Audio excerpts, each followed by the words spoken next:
नमस्कार मित्रांनो, या क्षणाची सर्वात मोठी बातमी. लाडक्या बहिणींना ₹2100 देता येणार नाही. महायुती सरकारमधील नेत्यांचं स्पष्टच सांगितलं. काय बातमी आहे सविस्तर जाणून घेण्यासाठी सबस्क्राईब करा एस.टी. न्यूज. मुख्यमंत्री लाडकी बहीण योजना राज्यात सुपरहिट ठरली. विधानसभा निवडणुकीआधी ही योजना सुरू झाली आणि अजूनही अविरत सुरू आहे. महायुती जाहीर दरम्यान ₹1500 वरून ₹2100 अनुदान लाभार्थी महिलांना बँक खात्यामध्ये जमा करण्यात येईल असं आश्वासन देण्यात आलं होतं. महायुती सरकार येऊन 6 महिने उलटले.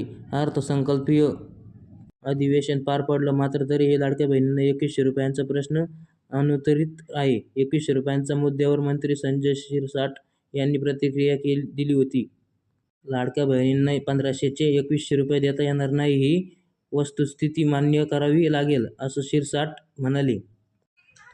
लाडकी बहीण योजनेतील एप्रिल महिन्याचा हप्ता देण्यासाठी 2 खात्यातील पैसे वळवण्यात आल्याची माहिती मंत्री संजय शिरसाट यांनी दिली होती. गेल्या काही दिवसांपासून सामाजिक आणि आदिवासी विकास खात्याला योग्य निधी मिळाला नसल्याचा दावा शिरसाट यांनी केला होता. यावरून त्यांनी तीव्र संताप व्यक्त केला. लाडकी बहीण योजनेच्या ₹2100च्या मुद्द्यावरून शिरसाट यांनी स्पष्ट शब्दात प्रतिक्रिया दिली आहे. फेब्रुवारीमध्ये यासंबंधित फाईल मिळाली होती. त्यावेळेच त्यांनी स्पष्ट लिहून दिलं होतं की पैसे देणं शक्य नाही. सरकारवर लाडकी बहीण योजनेचे बर्डन आहे. अजित पवार हे जाणीवपूर्वक करत असतील असं मला वाटलं नाही. त्यांना गाईडिंग करण्याचा चुकीचा ब्रीफ करत असा अंदाज यांनी व्यक्त केला. तसेच 1500 ₹2100 करता येणार नाही. वस्तुस्थिती आहे ती स्वीकारावीच लागेल, असं शिरसाट म्हणाले.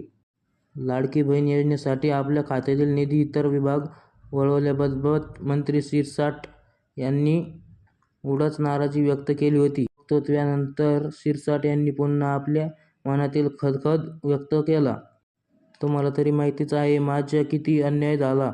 मला तर मलबार ही भागात बंगलाही मिळाला नाही. मी मुंबईत स्वतःच्या घरात राहतो, असं शिरसाट म्हणाले.